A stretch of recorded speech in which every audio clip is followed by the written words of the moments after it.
जाहिर है ओवैसी की नजर उत्तर प्रदेश में भी मुस्लिम वोटों पर टिकी है। ओवैसी अल्पसंख्यक समुदाय के हक हुकूक की बात करते हैं।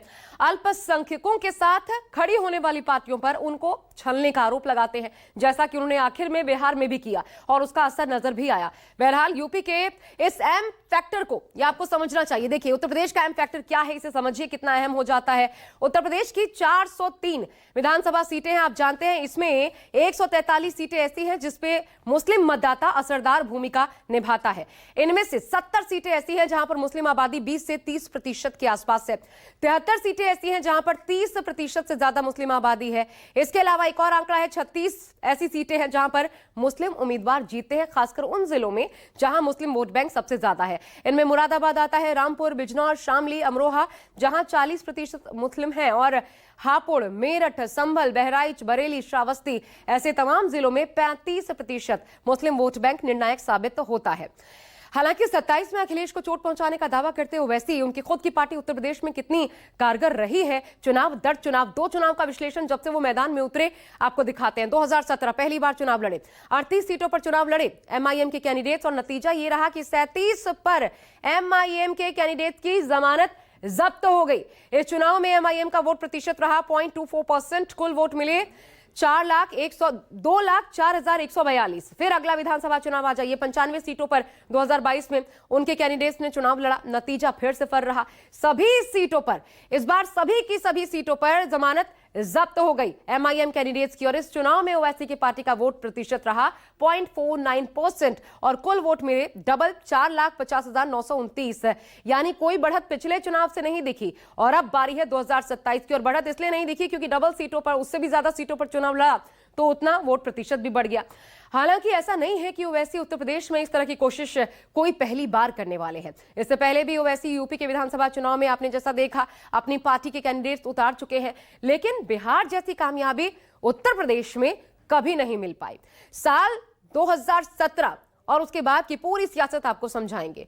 देखिए एक एक करके 38 सीटों पर अपने उम्मीदवार उतारे थे और 37 सीटों पर उनके उम्मीदवारों की जमानत जब्त हो गई थी, जैसा कि आपने देखा था। उसके बाद 22 में भी यही हाल रहा, एक एक करके साल दर साल यही कहानी। लेकिन क्या इस बार जब बड़ा अटैक कर रहे हो वैसी, डबल अटैक कर रहे हैं, तो स्थितियां बदलेंगी? और क्या बंगाल के बाद उत्तर प्रदेश में वो हालत देखने को मिलेगी जैसा दावा ओवैसी बंगाल में करते नजर आ रहे हैं? तो इसलिए बात अब बंगाल की करते हैं।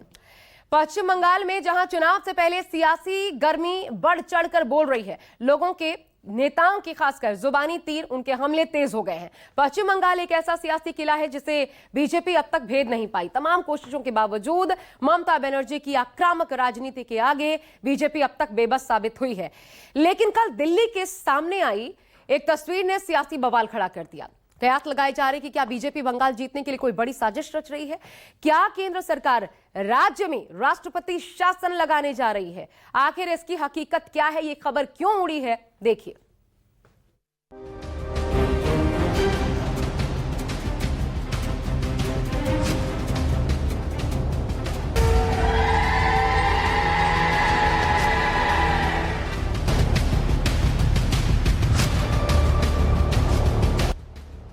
क्या बीजेपी ममता सरकार के खिलाफ रच रही है कोई बड़ी साजिश?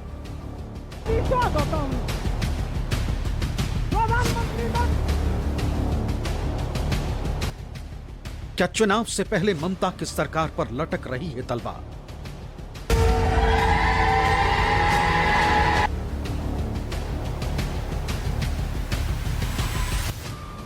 पश्चिम बंगाल के गवर्नर ने राष्ट्रपति को कौन सी गुप्त रिपोर्ट सौंपी?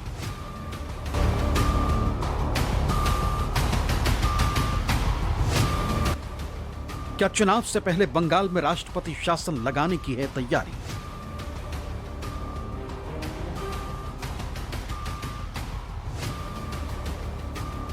ये कुछ ऐसे सवाल हैं जिसने अचानक देश की सियासत को गर्म कर दिया है।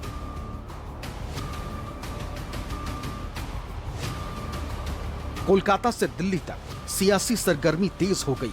अगले साल पश्चिम बंगाल में होने वाले विधानसभा चुनावों से पहले कभी एसआईआर, कभी बंगाल हिंसा, तो कभी पश्चिम बंगाल में बांग्लादेशी घुसपैठियों को लेकर पहले ही बीजेपी और ममता सरकार आमने सामने है। पश्चिम बंगाल में कुशासन और घुसपैठ के बीजेपी के आरोपों पर टीएमसी आक्रामक रूप से जवाब दे रही। एसआईआर के बावजूद राज्य में ममता बनर्जी का जमीनी आधार लगातार मजबूत हो रहा है। ममता बनर्जी की जुझारू राजनीति के आगे बीजेपी को कोई रास्ता नजर नहीं आ रहा है। लेकिन इसी बीच दिल्ली से ऐसी तस्वीर आई जिसने पश्चिम बंगाल से लेकर पूरे देश में नई सियासी हलचल को हवा दे दी। इस एक तस्वीर ने बीजेपी की मंशा की कलई खोल कर रख दी। सवाल है कि आखिर चुनाव से ऐन पहले राज्यपाल ने राष्ट्रपति से मुलाकात क्यों की? आखिर इस मुलाकात के पीछे मंशा क्या थी? इसका जवाब खुद राज्यपाल सीवी आनंद बोस ने दिया। राष्ट्रपति जो बातचीत किया, जो सब्जेक्ट्स का डिस्कशन हुआ, वो कॉन्फिडेंस लगेगा। पर एक दो जनरल एस्पेक्ट्स भी डिस्कशन हुआ था। एक था, मैंने एक पीपल्स प्लान बनाया है बंगाल के लिए। उसका पहला कॉपी रेस्पेक्टफुल प्रेसिडेंट जी को दिया। उसमें बंगाल के प्रगति के लिए क्या क्या करना है। सुना आपने, राज्यपाल सीवी आनंद बोस कह रहे हैं कि जिन मुद्दों पर राष्ट्रपति द्रौपदी मुर्मू से उनकी बातचीत हुई वो कॉन्फिडेंशियल है, यानी गोपनीय है। हालांकि उन्होंने पश्चिम बंगाल पर अपने पीपल्स प्लान के बारे में जरूर बताया, लेकिन उन्होंने ये नहीं बताया कि इस मुलाकात का गोपनीय एजेंडा क्या था। दरअसल शनिवार को पश्चिम बंगाल के राज्यपाल सीवी आनंद बोस ने दिल्ली में राष्ट्रपति द्रौपदी मुर्मू से मुलाकात की थी, जिसकी तस्वीर राष्ट्रपति भवन ने अपने सोशल मीडिया अकाउंट एक्स पर साझा की थी। इसी तस्वीर के बाद ये कयास लगाए जाने लगे कि आखिर क्या यह मुलाकात सिर्फ बहाना है और पश्चिम बंगाल में राष्ट्रपति शासन असली निशाना है। सूत्रों के जरिए यह खबर छन कर आई कि इस मुलाकात में दोनों के बीच पश्चिम बंगाल में कानून व्यवस्था पर चर्चा हुई। भारत और बांग्लादेश बॉर्डर पर हालात पर भी चर्चा हुई। साथ ही बंगाल में कैसे हिंसा मुक्त चुनाव हो, इस पर भी चर्चा हुई। यह भी खबर आई कि राज्यपाल सीवी आनंद बोस ने राष्ट्रपति से पश्चिम बंगाल में कानून व्यवस्था को लेकर ममता सरकार पर गंभीर आरोप लगाए। इसके बाद ये कयास लगाए जा रहे हैं कि क्या बंगाल में चुनावों से पहले राष्ट्रपति शासन लग सकता है। जब हमने खुद राज्यपाल सीवी आनंद बोस से बात की तो उनकी मंशा सामने आ गई। कानून व्यवस्था को लेकर के बहुत सवाल खड़े होते हैं पश्चिम बंगाल में। आप राज्यपाल हैं, आपको क्या महसूस हो रहा है? क्या आपने इस पर कहीं केंद्र सरकार में या राष्ट्रपति कोई चर्चा की? अभी हालात आपको कैसे हैं कानून व्यवस्था? चुनाव भी होने हैं पश्चिम बंगाल में। पश्चिम बंगाल के तो बड़ा समस्या यह है वायलेंस, करप्शन। पश्चिम बंगाल में हिंसा मुक्त, भ्रष्टाचार मुक्त चुनाव होना ही है, वो बहुत मुश्किल की बात है, अपहिल टास्क है। ये कैसा करेगा उसके बारे में भी मैंने सोचा है, उसका निर्देश दिया है, स्टेट गवर्नमेंट को दिया है, सेंट्रल गवर्नमेंट को दिया है, इलेक्शन कमीशन को भी देगा। इस मुलाकात से टीएमसी के कान भी खड़े हो गए और वो चौकन्नी हो गई। ममता बनर्जी पल पल के रिपोर्ट ले रही।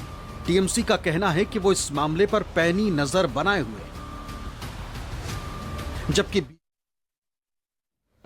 तो बंगाल में ममता बनर्जी और राज्यपाल के बीच टकराव बहुत पुराना है। पूर्व राज्यपाल जगदीप धनखड़ हों या फिर मौजूदा राज्यपाल सीवी आनंद बोस, टकराव की एक लंबी फहरिस्त है। आपको हम दिखाते हैं, शायद किसी और प्रदेश में ऐसा टकराव राज्यपाल और प्रदेश सरकार के बीच देखने को न मिलता हो। 2023 की शुरुआत में विश्वविद्यालयों में अंतरिम कुलपति की नियुक्ति के मुद्दे पर पहला टकराव हुआ था। राज्य सरकार ने इसे राज्यपाल की ओर से हस्तक्षेप करार दिया था। फिर जून और जुलाई 2024 में राजभवन की एक महिला कर्मचारी के उत्पीड़न के बयान को आधार बनाकर ममता बनर्जी ने बोस पर गंभीर आरोप लगाए। बोस ने इसे राजनीतिक साजिश बताया और ममता बनर्जी के खिलाफ मानहानि का मुकदमा दायर करवा दिया।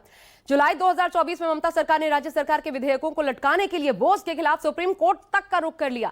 अगस्त 2024 में एक मामला आता है, RG Kar medical college rape murder मामला। इस पर भी दोनों की टकराहट राजभवन और राज्य सरकार की साफ साफ नजर आई।